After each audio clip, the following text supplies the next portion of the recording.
നമസ്കാരം. PSC പ്ലസിലേക്ക് ഏവർക്കും സ്വാഗതം. കെമിസ്ട്രിയായി റിലേറ്റ് ചെയ്തിട്ടുള്ള 9ാം ക്ലാസ്സിലെ 5ാമത്തെ ചാപ്റ്ററാണ് നമ്മളിനി പഠിക്കാൻ പോകുന്നത്. കെമിസ്ട്രിയിലെ ഇനി 6ാമത്തെ ചാപ്റ്റർ. ഇപ്പോൾ നമ്മൾ പഠിക്കുന്നത് ആസിഡുകൾ, ബേസുകൾ, ലവണങ്ങൾ. പിന്നെ 6ാമത്തെ ചാപ്റ്റർ ഉണ്ട് അലോഹങ്ങൾ എന്ന് പറയുന്ന ഒരു 6ാമത്തെ ചാപ്റ്ററും പിന്നെ കാർബണിൻ്റെ ലോകം എന്ന് പറഞ്ഞ 7 ചാപ്റ്റർ. അങ്ങനെ ഇനി 7 ചാപ്റ്റർ. ഇത് 5ആണ്. 6ഉം 7ഉം കൂടി കഴിഞ്ഞാൽ നമ്മൾ 9ാം ക്ലാസ്സിലെ കെമിസ്ട്രി കഴിഞ്ഞു. പിന്നെ 10ാം ക്ലാസ്സിലും ഇതുപോലെ 7 ചാപ്റ്റേഴ്സ് പഠിച്ചു കഴിഞ്ഞാൽ കെമിസ്ട്രി ഫുള്ള് LDCക്ക് വേണ്ടിയിട്ട് ഒരുവിധം എല്ലാ കാര്യങ്ങളും നമ്മൾ പഠിച്ചിട്ടുണ്ടാവും. പിന്നെ നമ്മൾ ചെയ്യേണ്ടത് ടോപ്പിക് വൈസ് ആയിട്ട് റാങ്ക് ഫയൽ, അങ്ങനെയുള്ള പ്രസിദ്ധീകരണങ്ങൾ, PSC ബുള്ളറ്റിൻ, അങ്ങനെയുള്ള പ്രസിദ്ധീകരണങ്ങളിൽ നിന്നുള്ള ക്വസ്റ്റ്യൻസ് എടുത്തു തരുവാണ് പിന്നെ ചെയ്യുന്നത് കേട്ടോ. അപ്പോൾ ടൈം ടേബിൾ അനുസരിച്ച് പോയവർക്കാണെങ്കിൽ ഇപ്പോൾ നമ്മൾ ടെലഗ്രാമിലോ വാട്സപ്പിലൊക്കെ ഡെയിലി ടൈം ടേബിൾ ഇട്ട് പോകുന്നുണ്ട്. അപ്പോൾ ആ ടൈം ടേബിൾ അനുസരിച്ച് പഠിച്ചു പോയവർക്കാണെങ്കിൽ ഇന്നോടുകൂടി നമ്മുടെ കമ്പ്യൂട്ടർ, SCRT കമ്പ്യൂട്ടറും അതോടൊപ്പം തന്നെ കെമിസ്ട്രിയും കംപ്ലീറ്റ് ചെയ്യാൻ പറ്റും. അത് നമ്മൾ കുറച്ച് ദിവസം ക്ലാസ് മിസ്സായി പോയത് കൊണ്ടാണ് കുറച്ച് വൈകിയത്. എന്നാലും ഞാൻ ടൈം ടേബിൾ ഡെയിലി അപ്ഡേറ്റ് ചെയ്തിടാറുണ്ടായിരുന്നു. ആ ടൈം ടേബിൾ അനുസരിച്ച് പഠിച്ചു പോകേണ്ടവർക്ക് പോകാം. അതിൻ്റെ ഒപ്പം തന്നെ ഈ ക്ലാസ്സുകൾ കണ്ടാൽ മതി. അപ്പം നമുക്ക് പഠിക്കാം. 5ാമത്തെ ചാപ്റ്ററാണ് ആസിഡുകൾ, ബേസുകൾ, ലവണങ്ങൾ എന്ന് പറയുന്നത്. ഇതിൽ PSC ബേസ് വെച്ച് നോക്കുവാണെങ്കിൽ നമുക്ക് ഇമ്പോർട്ടൻ്റ് ആയിട്ടുള്ള കുറച്ച് കാര്യങ്ങളാണ് പഠിക്കാനുള്ളൂ. ഈ ക്ലാസ് കേൾക്കുന്നതിനോടൊപ്പം തന്നെ നിങ്ങൾ പഠിച്ചു പോവാം. കുറച്ചധികം പ്രാക്ടിക്കലായിട്ടുള്ള കാര്യങ്ങളൊക്കെ ഇതിലുണ്ട്. അതൊന്നും നമുക്ക് നോക്കേണ്ട ആവശ്യമില്ല അല്ലേ. അപ്പോൾ എന്തൊക്കെയാണ് പറയുന്നത് എന്നുള്ളത് കറക്റ്റായിട്ട് പഠിച്ചു പോവാം. അതിൻ്റെ കൂടെ നമ്മുടെ ക്ലാസ് ആദ്യമായിട്ട് കാണുന്നവരുണ്ടെങ്കിൽ ചാനൽ സബ്സ്ക്രൈബ് ചെയ്യുക. അതോടൊപ്പം തന്നെ ക്ലാസ് ഇഷ്ടമാവുകയാണെങ്കിൽ ലൈക്ക് ചെയ്യാനും മറക്കരുത്. ആദ്യം നമുക്ക് പഠിക്കാനുള്ളത് ഇതാണ്. ആസിഡുകൾ പ്രവർത്തനശേഷി കൂടിയ ലോഹങ്ങളുമായി പ്രവർത്തിക്കുമ്പോൾ ഹൈഡ്രജൻ വാതകം ഉണ്ടാകുന്നു. ഇതെങ്ങനെ ക്വസ്റ്റ്യൻ വരിക? ആസിഡുകൾ പ്രവർത്തനശേഷി കൂടിയ ലോഹങ്ങളുമായി പ്രവർത്തിക്കുമ്പോൾ ഉണ്ടാകുന്ന വാതകം ഏതാണ്? ഹൈഡ്രജൻ ആണ്. അങ്ങനെയാണെങ്കിൽ ഇത് നോക്കി. ആസിഡുകൾ കാർബണേറ്റുകളുമായി പ്രവർത്തിക്കുമ്പോൾ കാർബൺ ഡൈ ഓക്സൈഡ് വാതകം ഉണ്ടാകുന്നു. ഈ രണ്ട് കാര്യങ്ങളാണ് ഇവിടെ ഇമ്പോർട്ടൻ്റ് ആയി പഠിക്കേണ്ടത്. അപ്പോൾ എന്തൊക്കെയാണെന്നൊന്നും കൂടി നോക്കാം. എന്താണ് ആസിഡ് എന്തുമായി പ്രവർത്തിക്കുമ്പോൾ? ആസിഡുകൾ പ്രവർത്തനശേഷി കൂടിയ ലോഹങ്ങളുമായി പ്രവർത്തിക്കുമ്പോൾ ഉണ്ടാകുന്ന വാതകം ഏതാണ്? ഹൈഡ്രജൻ ആണ്. ഉണ്ടാകുന്ന വാതകം ഹൈഡ്രജൻ. ഇനി ഇതേ ആസിഡുകൾ കാർബണേറ്റുമായിട്ട് പ്രവർത്തിക്കുമ്പോൾ എന്തുണ്ടാകുന്നു? കാർബൺ ഡൈ ഓക്സൈഡ് ഉണ്ടാകുന്നു. കാർബണേറ്റ്, കാർബൺ ഡൈ ഓക്സൈഡ് കിട്ടുമല്ലോ. അപ്പോൾ ആസിഡുകൾ പ്രവർത്തനശേഷി കൂടിയ ലോഹങ്ങളുമായി പ്രവർത്തിക്കുമ്പോൾ ഉണ്ടാകുന്ന വാതകം ഹൈഡ്രജനും ആസിഡുകൾ കാർബണേറ്റുകളുമായി പ്രവർത്തിക്കുമ്പോൾ ഉണ്ടാകുന്ന വാതകം കാർബൺ ഡൈ ഓക്സൈഡുമാണ്. ഇത് രണ്ടും മനസ്സിലായല്ലോ. ഇനി നമുക്ക് നോക്കാനുള്ളത് ഇതിവിടെ ആസിഡിൻ്റെ പ്രത്യേകത എന്തൊക്കെയായിരിക്കും? നീല ലിറ്റ്മസിനെ ചുവപ്പാക്കുന്നു. പിന്നെയോ കാർബണേറ്റുകളുമായി പ്രവർത്തിച്ച് കാർബൺ ഡൈ ഓക്സൈഡ് വാതകം ഉണ്ടാകുന്നു. പുളി രുചിയുണ്ട്. പിന്നെയോ മഗ്നീഷ്യം, സിങ്ക് തുടങ്ങിയ പ്രവർത്തനശേഷി കൂടിയ ലോഹങ്ങളുമായി പ്രവർത്തിച്ച് ഹൈഡ്രജൻ വാതകം സ്വതന്ത്രമാക്കുന്നു. അപ്പോൾ ആസിഡ് ലോഹവുമായി പ്രവർത്തിച്ച് ഹൈഡ്രജനും ആസിഡ് കാർബണേറ്റുകളുമായി പ്രവർത്തിച്ച് കാർബൺ ഡൈ ഓക്സൈഡ് വാതകവും ഉണ്ടാക്കുന്നു. പിന്നെ എന്താണ് ആസിഡിലെ പൊതുഘടകം എന്ന് പറയുന്നത്? അത് ഹൈഡ്രജൻ അല്ലേ. ആസിഡിലെ പൊതുഘടകം എന്താണ്? ആസിഡിലെ പൊതുഘടകം ഹൈഡ്രജൻ ആണ്. ഓക്കെ. ജലീയ ലായനിയിൽ ഹൈഡ്രജൻ അയോണുകളുടെ ഗാഢത വർദ്ധിപ്പിക്കാൻ കഴിയുന്ന പദാർത്ഥങ്ങളാണ് ആസിഡുകൾ. എന്താ പറയുന്നത്? ജലീയ ലായനിയിൽ ഹൈഡ്രജൻ അയോണുകളുടെ ഗാഢത വർദ്ധിപ്പിക്കാൻ കഴിയുന്ന പദാർത്ഥം ഏതാണ്? ആസിഡുകളാണ്. ഹൈഡ്രജൻ അയോണുകളുടെ ഗാഢത വർദ്ധിപ്പിക്കാൻ കഴിയുന്ന പദാർത്ഥം ആസിഡാണ്. H+ അയോണുകൾക്ക് സ്ഥിരതയില്ലാത്തതിനാൽ ഇവ H2O തന്മാത്രകളുമായി കൂടിച്ചേർന്ന് ഹൈഡ്രോണിയം അയോൺ ഉണ്ടാകുന്നു. അത് ഈ സംഭവമാണ് കേട്ടോ. ഒന്ന് നോട്ട് ചെയ്ത് വെച്ചാൽ മതി. ഇമ്പോർട്ടൻ്റ് ഒന്നുമല്ല. നമുക്ക് അങ്ങനെ ഡീറ്റെയിൽ ആയിട്ട് പഠിക്കണ്ടല്ലോ. ഇനി നമ്മൾ ഇത് പഠിച്ചു കഴിയുമ്പോൾ ടോപ്പിക് വൈസ് പഠിക്കുമ്പോൾ കുറച്ചും കൂടി എന്തൊക്കെയാണ് പ്രധാനപ്പെട്ടത് എന്നുള്ളത് നിങ്ങൾക്ക് പിന്നെയും മനസ്സിലാവും. ഓക്കെ. അപ്പോൾ ഇത് ഓർത്ത് വയ്ക്കുക. ജലീയ ലായനിയിൽ ഹൈഡ്രജൻ അയോണുകളുടെ ഗാഢത വർദ്ധിപ്പിക്കാൻ കഴിയുന്ന പദാർത്ഥം ഏതാണ്? ആസിഡുകളാണ്. ഇനി എന്താണ് ആസിഡുകളുടെ ബേസികത എന്ന് പറയുന്നത് നോക്കാം. ഒരു ആസിഡ് തന്മാത്രയ്ക്ക് പ്രദാനം ചെയ്യാൻ കഴിയുന്ന ഹൈഡ്രജൻ അയോണുകളുടെ എണ്ണമാണ് അതിൻ്റെ ബേസികത. എന്താണ്? ഒരു ആസിഡ് തന്മാത്രയ്ക്ക് പ്രദാനം ചെയ്യാൻ കഴിയുന്ന ഹൈഡ്രജൻ അയോണുകളുടെ എണ്ണം. ഹൈഡ്രജൻ അയോണുകളുടെ എണ്ണത്തെയാണ് നമ്മൾ ആസിഡിൻ്റെ ബേസികതയായിട്ട് സൂചിപ്പിക്കുന്നത്. ബേസികത ഒന്നാണെങ്കിൽ അതിനെ ഏകബേസിക ആസിഡ്, മോണോബേസിക് ആസിഡ് എന്ന് പറയുന്നു. ഇപ്പോൾ ബേസികത 1, 2, 3 ഒക്കെ നമുക്ക് പഠിക്കാനുണ്ട്. അപ്പോൾ 1 എന്ന് പറയുന്നത് എന്താണ്? ഏകബേസിക ആസിഡ്, മോണോബേസിക് ആസിഡ് എന്ന് പറയുന്നു. ഇനി നോക്കിയേ, എന്താണ് ബേസിക 2? ഒരു ആസിഡിൻ്റെ ബേസികത 2 ആണെങ്കിൽ അതിന് ദ്വിബേസിക ആസിഡ്, ഡൈബേസിക് ആസിഡ് എന്ന് പറയുന്നു. ഒരെണ്ണം മോണോ എന്ന് പറയുന്നത് ഏകബേസിക ആസിഡാണ്. ഏകബേസിക ആസിഡ്, അതിന് എക്സാമ്പിൾ ഏതാണ്? ഏകബേസിക ആസിഡിന് എക്സാമ്പിൾ ഹൈഡ്രോക്ലോറിക് ആസിഡ്. ഓക്കെ, അപ്പോൾ എന്താണ് ആസിഡിൻ്റെ ബേസികത എന്ന് പറയുന്നത്? ഒന്നും കൂടി പറയാം. ഒരു ആസിഡ് തന്മാത്രയ്ക്ക് പ്രദാനം ചെയ്യാൻ കഴിയുന്ന ഹൈഡ്രജൻ അയോണുകളുടെ എണ്ണം, ഒരു ആസിഡ് തന്മാത്രയ്ക്ക് പ്രദാനം ചെയ്യാൻ കഴിയുന്ന ഹൈഡ്രജൻ അയോണുകളുടെ എണ്ണമാണ് അതിൻ്റെ ബേസികത എന്ന് പറയുന്നത്, ആസിഡിൻ്റെ ബേസികത. അതിൽ ബേസികത 1 ആണെങ്കിൽ ആസിഡ് അറിയപ്പെടുന്ന ഏകബേസിക ആസിഡ് അല്ലെങ്കിൽ മോണോബേസിക് ആസിഡ് എന്നാണ്. ഓക്കെ, ഏകബേസികം, മോണോബേസിക് കിട്ടൂല. ഇംഗ്ലീഷും കൂടി പഠിച്ചു പോകണം ഇതിൻ്റെ ഒപ്പം തന്നെ. വേർഡ്സ് എന്തായാലും മലയാളം ഇംഗ്ലീഷും നോക്കാം. ഇനി ഈ ഏകബേസിക ആസിഡിന് ഉദാഹരണം നോക്കി വെക്കുക. ഏതാണ്? ഹൈഡ്രോക്ലോറിക് ആസിഡാണ്. അപ്പോൾ നമുക്ക് മാച്ച് ദ ഫോളോയിങ് എന്ന രീതിയിലൊക്കെ ചോദിക്കാം. അപ്പോൾ ഏകബേസിക ആസിഡിന് ഉദാഹരണം ഹൈഡ്രോക്ലോറിക് ആസിഡ്. പിന്നെ നമ്മൾ പഠിച്ചത് ബേസികത 2 ആണെങ്കിൽ അതിനെ അറിയപ്പെടുന്നത് എന്താണ്? ദ്വിബേസിക ആസിഡ് എന്നാണ്. ദ്വിബേസിക ആസിഡ്, ഡൈബേസിക് ആസിഡ് അല്ലേ? 2 ആണെങ്കിൽ, ബേസികത 2 ആണെങ്കിൽ ഡൈബേസിക് ആസിഡ് എന്നറിയപ്പെടുന്നു. ഇനി ഈ ദ്വിബേസിക ആസിഡിന് ഉദാഹരണം ഏതാണ്? ദ്വിബേസിക ആസിഡിന് ഉദാഹരണം H2SO4 ആണ്. H2SO4 ആണ്, അതായത് സൾഫ്യൂരിക് ആസിഡാണ് ദ്വിബേസിക ആസിഡിന് ഉദാഹരണം.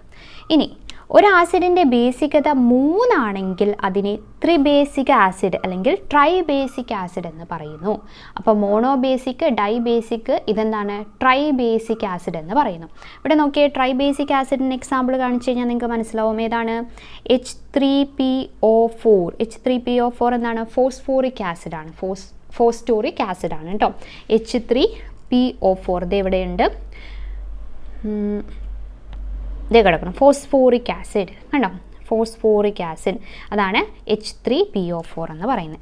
അപ്പം ബേസികത എന്ന് പറയുന്നത് ആ ആസിഡ് തന്മാത്രയ്ക്ക് പ്രദാനം ചെയ്യാൻ കഴിയുന്ന ഹൈഡ്രജൻ അയോണുകളുടെ എണ്ണമാണ്. ഓക്കെ, അപ്പോൾ ബേസികത 1, 2, 3 കിട്ടിയല്ലോ. അതിൻ്റെ എക്സാമ്പിൾ ഓർത്ത് വയ്ക്കുക. 1 ആണെങ്കിൽ HCl, 2 ആണെങ്കിൽ H2SO4 അഥവാ സൾഫ്യൂരിക് ആസിഡ്, 3 ആണെങ്കിൽ ഫോസ്ഫോറിക് ആസിഡ് H3PO4. ഇനി നമുക്ക് നോക്കാനുള്ളത് ഇതാണ്. CO2, SO2, NO2 എന്നിവ അലോഹ ഓക്സൈഡുകളാണ്. എന്താണ്? അലോഹ ഓക്സൈഡ്. അപ്പോൾ അലോഹ ഓക്സൈഡുകൾക്ക് ഉദാഹരണമായിട്ട് നമുക്ക് ഏതൊക്കെ പറയാം? CO2, SO2, NO2 പറയാം അല്ലേ? ഇനി നോക്കി എന്താ ഇവിടെ പറഞ്ഞിരിക്കുന്നത്? CO2, SO2, NO2 എന്നിവ അലോഹ ഓക്സൈഡുകളാണ്. പൊതുവെ അലോഹ ഓക്സൈഡുകൾ ജലവുമായി പ്രവർത്തിച്ചുണ്ടാകുന്ന പദാർത്ഥങ്ങൾ ആസിഡ് ഗുണം കാണിക്കുന്നു. ഇമ്പോർട്ടൻ്റ് ആണ് കേട്ടോ. ഇത് ചോദിക്കും, സ്റ്റേറ്റ്മെൻറ്റ് രീതിയിൽ ചോദിക്കുന്ന ഒരു ക്വസ്റ്റ്യൻ ആണ്. എങ്ങനെയായിരിക്കും ചോദിക്കുക എന്നുള്ളത് നമുക്ക് പറഞ്ഞുതരാം. അതായത് അലോഹ ഓക്സൈഡ്, ഓക്കെ, അലോഹ ഓക്സൈഡുകൾ ജലവുമായി പ്രവർത്തിക്കുമ്പോൾ പദാർത്ഥങ്ങൾ എന്ത് ഗുണം കാണിക്കുന്നു? ആസിഡ് ഗുണം കാണിക്കുന്നു. അലോഹം ജലവുമായി, അലോഹ ഓക്സൈഡുകൾ ജലവുമായി പ്രവർത്തിച്ചുണ്ടാകുന്ന പദാർത്ഥങ്ങൾ എന്ത് ഗുണമാണ് കാണിക്കുന്നത്? ആസിഡ് ഗുണം കാണിക്കുന്നു. പിന്നെ ഈ അലോഹ ഓക്സൈഡുകൾക്ക് ഉദാഹരണമാണ് CO2, SO2, NO2 എന്നുള്ളത് ഓർത്തു വയ്ക്കാം. ഇനി നോക്കിയേ, ഫാക്ടറികൾ, മോട്ടോർ വാഹനങ്ങൾ, താപവൈദ്യുത നിലയങ്ങൾ എന്നിവ അധികമുള്ള സ്ഥലങ്ങളിൽ വായു മലിനീകരണ സാധ്യത വളരെ കൂടുതലാണ്. അത്തരം മേഖലകളിൽ SO2, NO2 പോലെയുള്ള വാതകങ്ങൾ ധാരാളമായി അന്തരീക്ഷ വായുവിൽ എത്തിച്ചേരുന്നു. ഇത്തരം വാതകങ്ങൾ മഴവെള്ളത്തിൽ ലയിച്ച് ആസിഡുകളായി ഭൂമിയിലെത്തുന്നു. ഇതെന്തറിയപ്പെടുന്നു? ആസിഡ് റെയിൻ അഥവാ അമ്ലമഴ എന്നറിയപ്പെടുന്നു. അപ്പോൾ അമ്ലമഴയ്ക്ക് കാരണം ഏതാണ്? ഈ SO2, NO2 ഒക്കെയാണ് അമ്ലമഴയ്ക്ക് കാരണം. അപ്പോൾ അലോഹ ഓക്സൈഡുകൾ ജലവുമായി പ്രവർത്തിച്ച് ആസിഡ് ഗുണമാണ് കാണിക്കുന്നത് കേട്ടോ. ജലവുമായി പ്രവർത്തിച്ചുണ്ടാകുന്ന പദാർത്ഥത്തിന് എന്ത് ഗുണമാണ് കാണിക്കുന്നത്? ആസിഡിൻ്റെ ഗുണമാണ് കാണിക്കുന്നത്. ഇവിടെ നോക്കിയേ, അമ്ലമഴ ഉണ്ടാവുന്നത് എങ്ങനെയാണ്? സൾഫർ ഡയോക്സൈഡ്, നൈട്രജൻ ഓക്സൈഡുകൾ, സൾഫർ ഡയോക്സൈഡ്, നൈട്രജൻ ഓക്സൈഡുകൾ, അതായത് SO2, NO2 തുടങ്ങിയ ആസിഡ് സ്വഭാവമുള്ള ഓക്സൈഡുകൾ അന്തരീക്ഷത്തിലേക്ക് സ്വതന്ത്രമാക്കപ്പെടുന്നു. എന്നിട്ട് എന്ത് ചെയ്യുന്നു? വാതകങ്ങളെ കാറ്റ് വഹിക്കുന്നു അല്ലേ? കാറ്റ് കൊണ്ടുപോകുന്നു. വാതകങ്ങൾ മഴവെള്ളത്തിൽ ലയിച്ചു ചേർന്ന് അമ്ലമഴ ഉണ്ടാകുന്നു. ഇങ്ങനെയാണ് അമ്ലമഴ ഉണ്ടാകുന്നത്. ഇനി അമ്ലമഴ എന്തെല്ലാം പാരിസ്ഥിതിക പ്രശ്നങ്ങൾ ഉണ്ടാക്കാം? എന്തൊക്കെയാണ് പ്രശ്നമെന്ന് നമുക്കൊന്ന് വായിച്ചു പോവാം.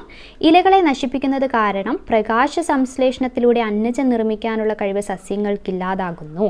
കഠിനമായ അമ്ലമഴ ഒരു ഭൂപ്രദേശത്തെ ഹരിതാഭമല്ലാതാക്കുന്നു. ജലത്തിന് അമ്ലഗുണം ഉണ്ടാകുന്നതിനാൽ മത്സ്യങ്ങളുടെയും പവിഴപ്പുറ്റുകളുടെയും നാശത്തിന് കാരണമാകുന്നു. അല്ലേ, താജ്മഹലിൻ്റെ നമുക്കറിയാം വൈറ്റ് എന്നുള്ളത് ഇപ്പോൾ മങ്ങിയിട്ടുണ്ട് കളർ അല്ലേ, അതെന്താണ്? ആസിഡ് റെയിൻ മൂലമാണ്. അപ്പോൾ അതൊക്കെ ഈ അമ്ലമഴ ആസിഡ് റെയിൻ കൊണ്ടുണ്ടാകുന്ന പ്രശ്നങ്ങളാണ്. ഇപ്പം നമ്മൾ എന്തൊക്കെ പഠിച്ചു? ബേസികത ഓർത്ത് വയ്ക്കുക, ബേസികത അല്ലേ, 1, 2, 3 ഓർത്ത് വയ്ക്കണം.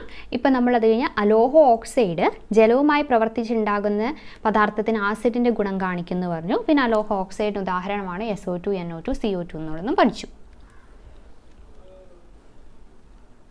ഇനി ആൽക്കലികൾ നോക്കാം. ഓക്കെ, ആൽക്കലിയിൽ ഇമ്പോർട്ടൻ്റ് ആയിട്ട് ലോഹ ഓക്സൈഡുകൾ പൊതുവെ ബേസിക് സ്വഭാവം കാണിക്കുന്നു. ജലത്തിൽ ലയിക്കുന്ന ബേസുകളാണ് ആൽക്കലികൾ എന്ന് പറയുന്നത്. അപ്പോൾ ഈ ബേസും ആൽക്കലിയും തമ്മിൽ ഒരു വ്യത്യാസം അല്ലേ, എന്താണ് ഈ ബേസും ആൽക്കലിയും തമ്മിലുള്ള വ്യത്യാസം? അത് നമുക്കിവിടെ പഠിക്കാം. ഇനി മുമ്പ് ഇത് നോക്കിയേ, ഇവിടെ എന്താണ്? ലോഹ ഓക്സൈഡുകൾ എന്ത് സ്വഭാവം കാണിക്കുന്നു എന്നാണ് പറഞ്ഞത്? ബേസിക് സ്വഭാവം കാണിക്കുന്നു. അപ്പോൾ തൊട്ട് മുമ്പ് നമ്മൾ പറഞ്ഞു അലോഹ ഓക്സൈഡ് ജലവുമായി പ്രവർത്തിച്ച ആസിഡിൻ്റെ ഗുണം കാണിക്കുന്നു. ഇവിടെ ലോഹ ഓക്സൈഡുകൾ പൊതുവെ ബേസിക് സ്വഭാവമാണ് കാണിക്കുന്നത്. അപ്പോൾ രണ്ടും കണക്ട് ചെയ്ത് പഠിക്കാമല്ലോ. പിന്നെ ജലത്തിൽ ലയിക്കുന്ന ബേസുകളെയാണ് എന്ത് പറയുന്നത്? ആൽക്കലി എന്ന് പറയുന്നത് കേട്ടോ. ജലത്തിൽ ലയിക്കുന്ന ബേസാണ് ഇത് ആൽക്കലി. ഇനി നമുക്കിത് നോക്കാം. ബേസുകളും ആൽക്കലികളും. എല്ലാ ബേസുകളും ആൽക്കലികളല്ല. ഓക്കെ, എല്ലാ ബേസും ആൽക്കലിയാണോ? അല്ല. ജലത്തിൽ ലയിക്കുന്ന ബേസാണ് ആൽക്കലി അല്ലേ. ജലത്തിൽ ലയിക്കുന്ന ബേസുകളാണ് ആൽക്കലികൾ. NaOH, KOH എന്നിവ ആൽക്കലികളാണ്. എന്നാൽ Al, OH3, CuOH2 എന്നിവ ബേസുകളാണെങ്കിലും ജലത്തിൽ ലയിക്കാത്തതിനാൽ അവയെ ആൽക്കലികളായി കണക്കാക്കുകയില്ല. അപ്പോൾ എന്ത് വേണം? ജലത്തിൽ ലയിക്കുന്ന ബേസിനെയാണ് നമ്മൾ ആൽക്കലി എന്ന് പറയുന്നത്. ലോഹ ഓക്സൈഡുകൾ പൊതുവെ ബേസിക് സ്വഭാവം കാണിക്കുന്നവയാണ്. എന്നാൽ ചുരുക്കം ചില ഓക്സൈഡുകൾക്ക് ആസിഡിൻ്റെയും ബേസിൻ്റെയും സ്വഭാവമുണ്ട്. അവയെ എന്ത് വിളിക്കുന്നു? ആംഫോറ്ററിക് ഓക്സൈഡുകൾ എന്ന് വിളിക്കുന്നു. എന്താ വിളിക്കുന്നത്? ആംഫോറ്ററിക് ഓക്സൈഡ്, അതായത് ആസിഡിൻ്റെയും ബേസിൻ്റെയും സ്വഭാവം കാണിക്കുന്ന ഓക്സൈഡുകൾ. ആസിഡിൻ്റെയും ബേസിൻ്റെയും സ്വഭാവം കാണിക്കുന്ന ഓക്സൈഡുകളെ ആംഫോറ്ററിക് ഓക്സൈഡുകൾ എന്നാണ് വിളിക്കുന്നത്. അതിന് എക്സാമ്പിൾ ഏതൊക്കെയാണെന്ന് നോക്കി. Al2O3 പിന്നെ ZnOയുമാണ്. ഇവയ്ക്ക് ആസിഡുകളുമായും ബേസുകളുമായും രാസപ്രവർത്തനത്തിൽ ഏർപ്പെടാൻ സാധിക്കും. ആസിഡായിട്ടും ബേസായിട്ടും രാസപ്രവർത്തനത്തിൽ ഏർപ്പെടാൻ വേണ്ടി സാധിക്കും. അതിൻ്റെ പേര് ഓർത്ത് വയ്ക്കുക കേട്ടോ, ആംഫോറ്ററിക്. ആസിഡും ബേസും, ആസിഡിൻ്റെയും ബേസിൻ്റെയും സ്വഭാവം കാണിക്കുന്ന ഓക്സൈഡാണ് ആംഫോറ്ററിക് ഓക്സൈഡുകൾ. Example Al2O3, ZnO. ഇനി ജലീയ ലായനിയിൽ ഹൈഡ്രോക്സൈഡ് അയോണുകളുടെ ഗാഢത വർദ്ധിപ്പിക്കാൻ കഴിയുന്ന പദാർത്ഥത്തെയാണ് ആൽക്കലി എന്ന് പറയുന്നത്. ജലീയ ലായനിയിൽ ഹൈഡ്രോക്സൈഡ് അയോണുകളുടെ ഗാഢത വർദ്ധിപ്പിക്കാൻ കഴിയുന്ന പദാർത്ഥം എന്ത് വിളിക്കാം? നമുക്ക് ആൽക്കലി എന്ന് വിളിക്കാം അല്ലേ, ആൽക്കലി. അതായത് നമ്മൾ ആദ്യമേ പറഞ്ഞു ജലത്തിൽ ലയിക്കുന്ന ബേസിനെയാണ് എന്ത് പറയുന്നത്? ആൽക്കലി എന്ന് പറയുന്നത്. ഈ ആൽക്കലികൾ ജലത്തിൽ ലയിക്കുമ്പോൾ സ്വതന്ത്രമാകുന്ന ഘടകം പൊതുവായിട്ടുള്ള അയോണാണ് ഈ ഹൈഡ്രോക്സൈഡ് അയോൺ എന്ന് പറയുന്നത്. പൊതുവായിട്ടുള്ളത് ഹൈഡ്രോക്സൈഡ് അയോൺ എന്ന് പറയുന്നത് ആൽക്കലി ജലത്തിൽ ലയിക്കുമ്പോൾ സ്വതന്ത്രമാകുന്ന പൊതുവായിട്ടുള്ള അയോണാണ്. അപ്പോൾ ജലീയ ലായനിയിൽ ഹൈഡ്രോക്സൈഡ് അയോണുകളുടെ ഗാഢത വർദ്ധിപ്പിക്കാൻ കഴിയുന്ന പദാർത്ഥമാണിത് ആൽക്കലി എന്ന് പറയുന്നത്. ഇനി നോക്കിയേ, ഇത് പഠിച്ചു വയ്ക്കണം. സാധാരണ നാമം, രാസനാമം, രാസസൂത്രം. കാസ്റ്റിക് സോഡയുടെ രാസനാമം എന്താണ്? Sodium hydroxide, NaOH. Caustic soda, sodium hydroxide. പിന്നെയോ milk of lime, calcium hydroxide. Caustic potash, potassium hydroxide. അപ്പോൾ caustic soda, sodium hydroxide. Caustic potash, potassium hydroxide. Milk of lime, calcium hydroxide. NaOH, caustic soda, sodium hydroxide, NaOH. പിന്നെ CaOH2, KOH ഓർത്തു വയ്ക്കണം. അടുത്തത് സ്വാൻഡെ അറീനിയസിനെ പറ്റി പഠിക്കാം. എന്താണ് Arrhenius സിദ്ധാന്തം എന്ന് പറയുന്നത് നോക്കാം. 1887 സ്വീഡിഷ് ശാസ്ത്രജ്ഞനായ സ്വാൻഡെ അറീനിയസ്, ആരാണ്? സ്വാൻഡെ അറീനിയസ് ആസിഡുകളെയും ബേസുകളെയും കുറിച്ചുള്ള ശാസ്ത്രീയമായ സിദ്ധാന്തം ആവിഷ്കരിച്ചു. ഏതൊരു ആസിഡും ബേസും ജലത്തിൽ ലയിക്കുമ്പോൾ അവ അയോണുകളായി വിഭജിക്കപ്പെടുന്നു എന്ന് അദ്ദേഹം പ്രസ്താവിച്ചു. ജലീയ ലായനികൾ H+ അയോണുകൾ സ്വതന്ത്രമാക്കാൻ കഴിയുന്നവയാണ് ആസിഡുകളെന്നും OH- അയോണുകൾ സ്വതന്ത്രമാക്കാൻ കഴിയുന്നവയാണ് ബേസുകളെന്നുമാണ് അദ്ദേഹത്തിൻ്റെ സിദ്ധാന്തം. അപ്പോൾ ഏതൊരു ആസിഡും ബേസും ജലത്തിൽ ലയിക്കുമ്പോൾ അവ അയോണുകളായി വിഭജിക്കപ്പെടുന്നു എന്ന് കണ്ടെത്തിയത് ആരാണ്? സ്വാൻഡെ അറീനിയസ് ആണ്. ആരാണ്? Svante Arrhenius. ഇനി അടുത്തത് എന്താണ് ന്യൂട്രലൈസേഷൻ റിയാക്ഷൻ അഥവാ നിർവീരീകരണ പ്രവർത്തനം? Neutralisation reaction. ആസിഡും ബേസും തമ്മിൽ പ്രവർത്തിച്ച് അവയുടെ ഗുണങ്ങൾ പരസ്പരം ഇല്ലാതെയാകുന്നു. നമ്മൾ നേരത്തെ ക്ലാസ്സിൽ പഠിച്ചതാണിത്. ന്യൂട്രലൈസേഷൻ ഓർക്കുന്നുണ്ടോ? കെമിസ്ട്രി തന്നെ പഠിച്ചിട്ടുണ്ടല്ലേ. അപ്പോൾ ആസിഡും ബേസും തമ്മിൽ പ്രവർത്തിച്ച് അവയുടെ ഗുണങ്ങൾ പരസ്പരം ഇല്ലാതെയാകുന്നു. ഇത്തരം രാസപ്രവർത്തനങ്ങൾ നിർവിരീകരണ പ്രവർത്തനങ്ങൾ അഥവാ ന്യൂട്രലൈസേഷൻ റിയാക്ഷൻ എന്നറിയപ്പെടുന്നു. അപ്പോൾ 0 ആവുന്നു. ആസിഡും ബേസും ചേർന്ന് എന്താവുന്നു? ഒന്നും ഇല്ലാതാവുന്നു. ഗുണങ്ങൾ പരസ്പരം ഇല്ലാതെയാകുന്നു. അതാണ് നമ്മൾ നിർവിരീകരണം എന്ന് പറയുന്നത്.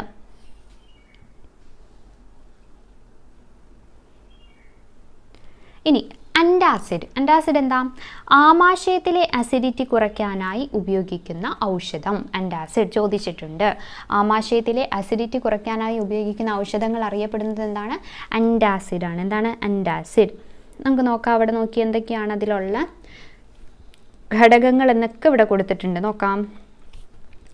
ആമാശയത്തിൽ ദഹന പ്രവർത്തനത്തെ സഹായിക്കുന്നത് ഹൈഡ്രോക്ലോറിക് ആസിഡാണ്.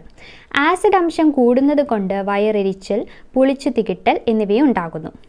ഇത് കാലക്രമേണ പെപ്റ്റിക് അൾസർ, ക്യാൻസർ മുതലായവയ്ക്ക് കാരണമാകുന്നു. ആമാശയത്തിൽ അസിഡിറ്റി കുറയ്ക്കുന്നതിന് നൽകുന്ന ഔഷധമാണിത് അൻറ്റാസിഡുകൾ. ഏതൊക്കെയാണ് അതിൽ വരുന്നതെന്ന് നോക്കിയേ. Calcium carbonate, aluminium carbonate, aluminium hydroxide, sodium bicarbonate, magnesium hydroxide. ഇതൊക്കെയാണ് ഈ അൻറ്റാസിഡുകളിലെ ഘടകങ്ങൾ എന്ന് പറയുന്നത്. പേര് ഓർത്തു വയ്ക്കുക. Calcium carbonate, aluminium carbonate. Okay. പിന്നെയോ magnesium hydroxide, aluminium hydroxide, sodium bicarbonate. അല്ലെ calcium carbonate, aluminium carbonate, sodium bicarbonate, aluminium hydroxide, magnesium hydroxide. അൻറ്റാസിഡുകളിലെ ഘടകങ്ങൾ. പിന്നെ ഇതിൽ നിന്ന് വേറെ ഒരെണ്ണം കൂടി ഓർത്തു വയ്ക്കാൽ എന്താണ്? ആമാശയത്തിൽ ദഹന പ്രവർത്തനത്തെ സഹായിക്കുന്ന ആസിഡ് ഏതാണെന്ന് ചോദിച്ചാൽ ഏതാണ്? ഹൈഡ്രോക്ലോറിക് ആസിഡാണ്. ഏതാണ്? Hydrochloric acid. അടുത്തത് pH മൂല്യം. pH മൂല്യത്തെ പറ്റി pH സ്കെയിൽ ആവിഷ്കരിച്ചത് ആരാണെന്നൊക്കെ നമ്മൾ ഓൾറെഡി പഠിച്ചതാണ്. ഇവിടെ നമുക്കത് തന്നെ പഠിക്കാനുണ്ട്. എന്തൊക്കെയാണെന്ന് നോക്കാം. ഇതാണ് pH സ്കെയിൽ അല്ലേ. പദാർത്ഥങ്ങളുടെ ആസിഡ് അല്ലെങ്കിൽ ബേസ് സ്വഭാവം കണ്ടുപിടിക്കുന്നതിൻ്റെ ശാസ്ത്രീയ മാർഗം pH മൂല്യം നിർണ്ണയിക്കലാണ്. ഡാനിഷ് ശാസ്ത്രജ്ഞനായ സൊറൻസൺ ആണ് pH സ്കെയിൽ ആവിഷ്കരിച്ചത്. ലായനിയിലെ H+ അയോണിൻ്റെ ഗാഢത അടിസ്ഥാനമാക്കിയാണ് ഈ സ്കെയിൽ രൂപപ്പെടുത്തിയിരിക്കുന്നത്. ഇതാണ് pH സ്കെയിൽ. അതിൽ 7 എന്ന് പറയുന്നത് എന്താണ്? നിർവീര്യം അല്ലെ. നിർവീര്യമാണ്. 7ന് താഴേക്കുള്ളതാണെങ്കിൽ ആസിഡ്, 14 വരെയാണ് കേട്ടോ ഉള്ളത്. അതിൽ 7ന് മുകളിലേക്കുള്ളതാണെങ്കിൽ ബേസുമാണ് കാണിക്കുന്നത്. ഇനി ജലീയ ലായനിയിൽ H+ അയോണുകളുടെ ഗാഢത അടിസ്ഥാനമാക്കി പദാർത്ഥത്തിൻ്റെ ആസിഡ് ബേസ് സ്വഭാവങ്ങൾ പ്രസ്താവിക്കുന്ന രീതിയാണ് pH സ്കെയിൽ എന്ന് പറയുന്നത്. ജലീയ ലായനിയിൽ H+ അയോണുകളുടെ ഗാഢത അടിസ്ഥാനമാക്കി പദാർത്ഥത്തിൻ്റെ ആസിഡ് ബേസ് സ്വഭാവങ്ങൾ പ്രസ്താവിക്കുന്ന രീതിയാണ് pH സ്കെയിൽ.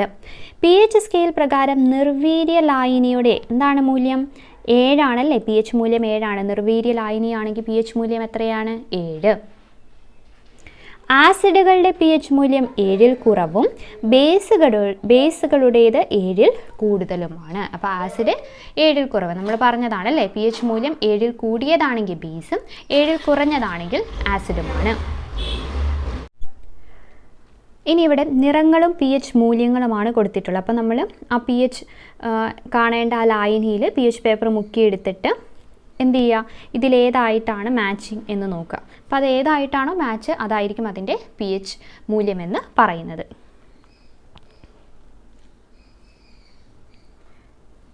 pH metre.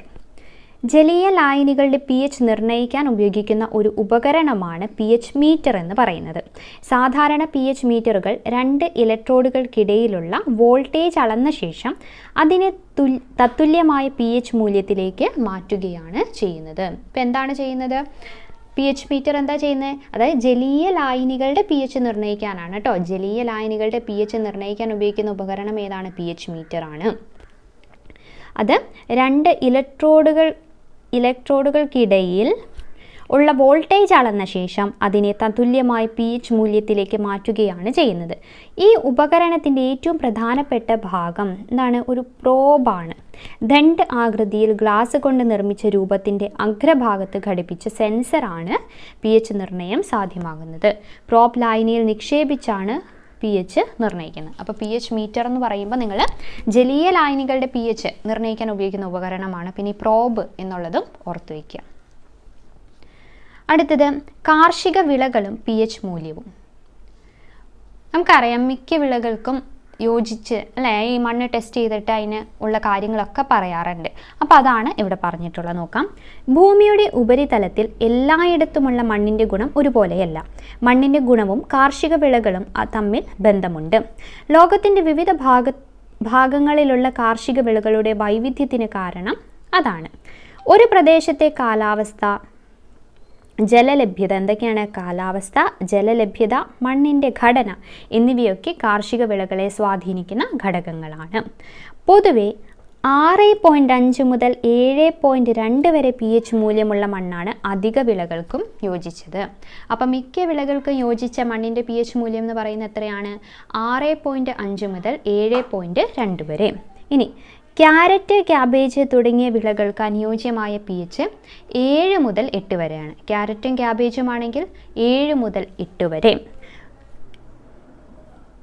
എന്നാൽ pH 5 അടുത്ത മണ്ണാണ് ഉരുളക്കിഴങ്ങ് പോലുള്ള വിളകൾക്ക് അഭികാമ്യം. അപ്പോൾ ഉരുളക്കിഴങ്ങാണെങ്കിൽ 5 അടുത്ത്, ക്യാരറ്റും ക്യാബേജും 7 മുതൽ 8 വരെ. മിക്ക വിളകൾക്കും എന്ന് ചോദിച്ചു കഴിഞ്ഞാൽ അത് 6.5 മുതൽ 7.2 വരെയാണ്. അപ്പം ആസിഡ്, ആൽക്കലി നോക്കി. ഇനി നമ്മൾ നോക്കാൻ പോകുന്നത് ലവണങ്ങൾ അഥവാ സോൾട്ട്. ആസിഡും ആൽക്കലിയും പൂർണ്ണമായും പ്രവർത്തിച്ച് ലവണവും ജലവും ഉണ്ടാകുന്ന പ്രവർത്തനമാണ് നിർവിരീകരണം. നമ്മൾ നേരത്തെ തന്നെ പഠിച്ച കാര്യമാണിത്. ഓർക്കുന്നുണ്ടോ? കഴിഞ്ഞ ക്ലാസ്സുകളിലായിട്ട് നമ്മൾ പഠിച്ചിരുന്നു അല്ലേ? അതായത് എന്താ പറഞ്ഞത്? ലവണങ്ങൾ വൈദ്യുതപരമായിട്ട് എന്താണ്? നിർവീര്യമാണ്. ഇനി ആസിഡും ആൽക്കലിയും പൂർണ്ണമായും പ്രവർത്തിച്ച് ജലവും ലവണവും ഉണ്ടാകുന്ന പ്രവർത്തനത്തെയാണ് ന്യൂട്രലൈസേഷൻ റിയാക്ഷൻ അഥവാ നിർവിരീകരണം എന്ന് പറയുന്നത്. ഇത് പോസിറ്റീവ് അയോണിൻ്റെ പേരും പ്രതീകവും പിന്നെ നെഗറ്റീവ് അയോണിൻ്റെ പേരും പ്രതീകവുമാണ് കൊടുത്തിട്ടുള്ളത്. ഒന്ന് വായിച്ചു പോകാം അല്ലേ? ആദ്യം potassium ion K+, zinc ion 2+ ആണ് കേട്ടോ. പിന്നെയോ ferrous ion, ferric ion, cupric ion, ammonium ion, manganese ion, അതൊക്കെ പോസിറ്റീവ് അയോണിൽ വരുന്നതാണ്.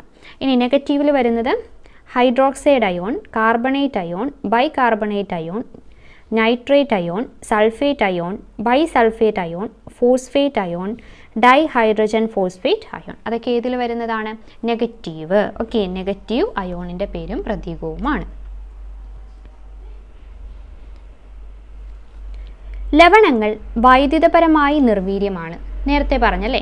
എന്താണ്? നമ്മൾ ആസിഡും ആൽക്കലിയും പൂർണ്ണമായും പ്രവർത്തിച്ച് ജലവും ലവണവും ഉണ്ടാകുമെന്ന് പറഞ്ഞു. ആ പ്രവർത്തനത്തെയാണ് നിർവിരീകരണം അല്ലെങ്കിൽ ന്യൂട്രലൈസേഷൻ റിയാക്ഷൻ എന്ന് പറയുന്നത്. ഇനി ഈ ലവണങ്ങൾ എന്താണ്? വൈദ്യുതപരമായിട്ട് നിർവീര്യമാണ്. അവയിലെ പോസിറ്റീവ് അയോണുകളുടെയും നെഗറ്റീവ് അയോണുകളുടെയും ചാർജുകളുടെ തുക എന്തായിരിക്കും? 0 ആയിരിക്കും. അപ്പോൾ പോസിറ്റീവ് അയോണുകളുടെയും നെഗറ്റീവ് അയോണുകളുടെയും ചാർജിൻ്റെ തുക, 2 പോസിറ്റീവും നെഗറ്റീവും കൂടി കൂട്ടുമ്പോൾ എന്ത് കിട്ടുന്നു? 0 കിട്ടുന്നത്. ഇനി ലവണങ്ങളുടെ രാസസൂത്രം അത് നമ്മൾ ഒരു ക്ലാസ്സിൽ ഇത് എങ്ങനെയാണ് എഴുതേണ്ടത് എന്നൊക്കെ കാണിച്ച് തന്നിട്ടുണ്ട് മുമ്പുള്ളൊരു ക്ലാസ്സിൽ. അപ്പോൾ ആ ക്ലാസ് കാണാത്തവരുണ്ടെങ്കിൽ ആ ക്ലാസ് കാണുക കേട്ടോ. ഇവിടെ ആ സ്റ്റെപ്പ് മാത്രമേ പറയുന്നുള്ളൂ, ഞാൻ വിശദീകരിച്ച് ചെയ്യുന്നില്ല. നമ്മൾ ഓൾറെഡി അത് പഠിച്ചതാണ് എങ്ങനെയാണ് രാസസൂത്രം എഴുതേണ്ടത് എന്നുള്ളത്. നമുക്ക് നോക്കാം. രാസസൂത്രം എഴുതുമ്പോൾ ആദ്യം പോസിറ്റീവ് അയോണിൻ്റെ പ്രതീകവും തുടർന്ന് നെഗറ്റീവ് അയോണിൻ്റെ പ്രതീകവും എഴുതുന്നു. ഓരോ അയോണിൻ്റെയും ചാർജ് സൂചിപ്പിക്കുന്ന സംഖ്യകൾ പരസ്പരം മാറ്റി പാദാംഗമായി എഴുതുന്നു. പാദാംഗങ്ങൾ ലഘൂകരിച്ച് ഏറ്റവും ചെറിയ പൂർണ്ണസംഖ്യ അംശബന്ധത്തിൽ എഴുതുന്നു. അങ്ങനെയാണ് നമ്മൾ രാസസൂത്രം എഴുതുന്നത്. ഇവിടെ നോക്കിയേ, പോസിറ്റീവ് അയോണ് നെഗറ്റീവ് അയോണിലും കാൽഷ്യം അയോണ് അമോണിയം അയോണ്. ഇവിടെയോ chloride ion, sulphate ion, phosphate ion.